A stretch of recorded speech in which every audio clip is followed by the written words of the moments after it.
Hello everyone. Welcome back to my channel.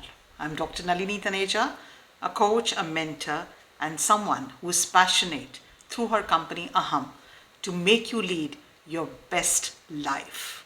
The life that you can be proud of, a life which you feel is worth enjoying every moment of. So today I thought I'll talk about what are the ways in which you can start your mornings right. Or to say in other words, how do you start your day in the right way that it brings all the goodies with it? It helps you to live at your optimal level. It helps you to enjoy moment to moment. It helps you to be your most productive self. So what are the key ingredients in making that day absolutely wonderful, enjoyable, productive, and at the same time, at the end of the day, you feel I have lived very well on this particular day. So there are many elements, if I may talk about it. There are many elements to having a beautiful day or starting your day with a bang. And I personally think that the process of starting your day right starts the night before. So what do I mean by that? What do I mean by that primarily is that you need to sleep at a consistent time so that you can wake up at a consistent time every day to be able to really start your day on the right note. Now, a lot of us have hectic schedules. We have jobs that require so much more of us. But I think one thing that we can probably make a commitment to ourselves is that we will sleep at the right time and we will wake up at the same time every single day.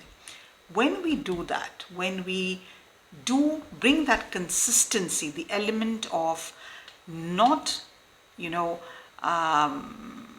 being wishy-washy with the time that we get up, what we tell our bodies, what we tell our mind, what we tell our body clock is, this is the time to get up, and that consistency helps us to set up a schedule or set up a routine which is very beneficial for us. So whatever time that you may decide to get up. The second thing which is very important is if we can make an effort to probably get up just before the sunrise happens. So usually it would be around 5:30, 6:30. In that period of time, if you wake up and get to spend the first 15 or 10 minutes watching the sunrise or letting the birds chirping and letting the beautiful, if I may call, nature sounds, it is going to really bring you in the right spirit and the right mood. So waking up consistently every single day is one of the first things that you can do when it comes to starting your day with a bang. The second thing I think which is very important is, which most of us I think do not realize has such a great impact on our body and it has a great impact on our physical and mental health, is to do some form of exercise. Now I am certainly by no standards an exercise freak. I'm not somebody who enjoys exercising, but at the same time what I try to do is bring in some movement in my body after I get up. So in my case, what I try and do is basically go for a 20-minute walk. And after I come back from my walk, I'll do some basic stretches. It's not a very tall order. It's not like going to the gym and exercising for hour and hour, because exercise is not something that honestly speaks to me. But some sort of movement, some basic stretches, a little bit of a walk. If you are into yoga, probably a couple of yogic exercises that can help your body move and make it more flexible will go a long way in making you feel energetic, making you feel that you're ready to take on the day, making you feel that you are in now, your body has physically awakened to the challenges that the day may bring to itself.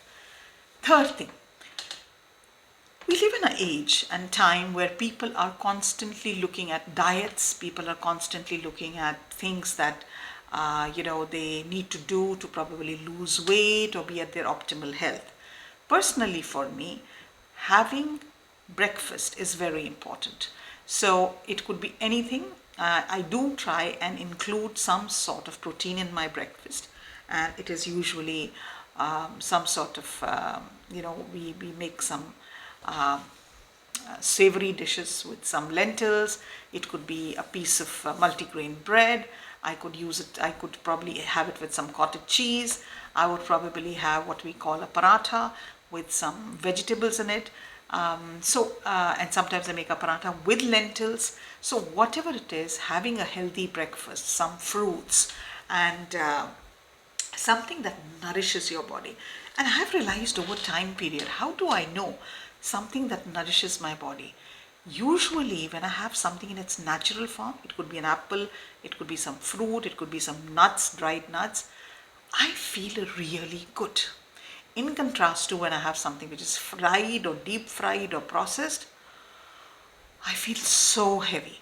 So having something that makes you feel good, it could be a glass of fresh juice, it could be coconut water, it could be probably a handful of nuts, but having a healthy breakfast is also a good preparation to make sure that somewhere down the line around 11 or 12 o'clock you're not having hungry pangs and you're getting irritable and you're not feeling that you are in the right spirit to do the work that you are supposed to do, or you start feeling lethargic because you haven't eaten well. So starting your day in the right note also includes giving your body, the physical body, the nutrition that it may require.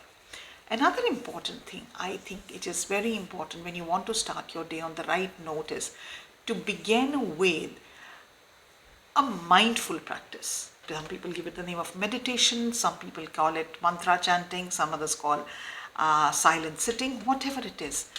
But sitting down with yourself, just taking a few deep breaths, being present in the moment, not letting your mind waver and go in all possible directions. The mind, as per habit, will go in different directions, but instead of participating in that race of thoughts, if you just sit down and relax and take a deep breath and become observer of those thoughts, I think that's also a wonderful way, a brilliant way of letting your mind come into the space of optimal productivity. Because when you have clarity in your mind, which comes through mindful practices, you are able to design your routine or your schedule in such a manner that you can then perform at your level best. A lot many times in my life I have struggled with what you say, lack of clarity. There are multiple things. I used to be a multitasker. Now I try to focus on one thing only at a time. And you want to accomplish anything and everything. I have to do this, I have to do this, I have to have this meeting. And because of that confusion and clutter in your head, you are not able to function to your optimal level. But when you have a mindful practice, when you have a practice of meditation or silent sitting, slowly as you deepen your breath, that confusion, that chaos suddenly melts away. And in that melting away, you come in the space of having clarity, the wisdom, and the sense to how to manage your day appropriately and beautifully so that you can accomplish all the tasks of that particular day. Another beautiful thing, which I think does wonders, has certainly done wonders for a lot of my clients, is the practice of gratitude. I think we take so many things in our life for granted. Don't you think? Don't you wonder why we live in a time and space where everything, just about everything, is available to human race, and still we are not happy? I think that comes from this sense of not having enough, this sense of not focusing on all the blessings that we have, not paying attention to, oh my God, I can breathe, I can walk, I can smell, I can see. My grandfather used to say, when you have this sense of entitlement and you feel you're God reborn on earth, you should probably take a trip down to a hospital. And that's when you realize how blessed you are. So when I say having a practice of gratitude is sitting down and really being grateful at a very conscious level for all the gifts that you have been bestowed with. It could be the gift of good health, it could be the gift of friendships, it could be the gift of having money in your bank, It could be the gift of finding joy in small things.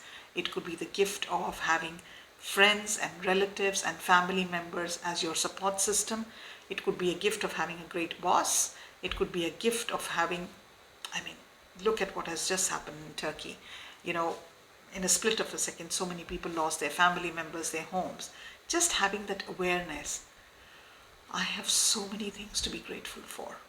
Having a practice of gratitude certainly brings us into a place where you start to feel very happy and joyful. Our mood, a lot of research has gone into it. Our mood becomes better. We are overall in a positive space, and we are moreover in a space of empathy and kindness because we feel so blessed.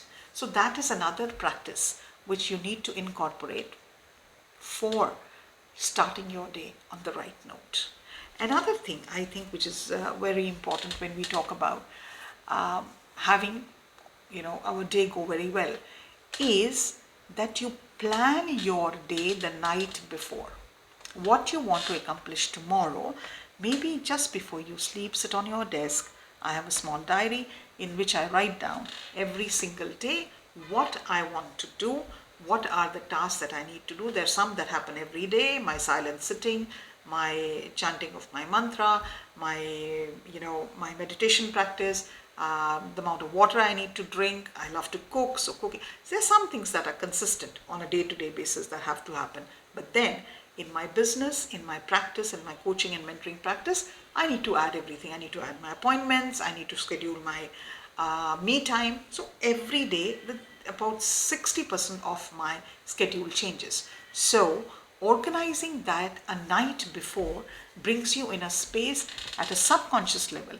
It prepares you as you sleep what all you are supposed to accomplish the next day. So when you get up in the morning, you're like, oh, what am I supposed to do? Oh, there's so much chaos, I don't remember. Oh, I have a meeting, I don't have a meeting. So one thing I think is a great thing to invest in is a diary, which I have a beautiful diary here. And so this is my diary, and my diary is 1 page per day, and it has the date, it has the month, it has the week, it has an appointment section, it has the calendar. So every day I will, before I sleep, will write down and jot down the tasks that I'm supposed to accomplish or take care of, the nitty-gritty of the next day. In doing so, I'm preparing my subconscious mind to be ready next day for all the jobs that I'm supposed to do or I'm supposed to take care of.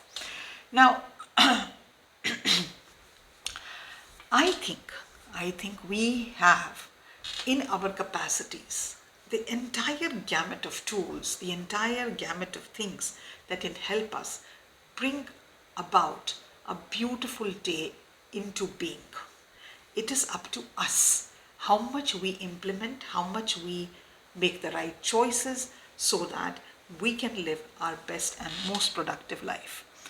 I do hope that these little tips and strategies will help you bring about a massive change in your routine, and you will be able to start your day with a bang. Now, in saying that, I also know each one of us has their own calling, or each one of us has their own schedules, but these are just pointers. They are just some tips and some strategies. I'm sure you would have in your life's experience come across some great and wonderful tips, and please don't forget to let me know in the comment box what works for you in terms of starting your day right. And my wish and my hope is that your one good day becomes a one good week, that one good week becomes a one good month, and it goes on in that process, and you are able to live a fulfilling and a productive life. Thanks for joining me in this session, and I do hope that you have a wonderful day ahead of you. Take care, and bye for now.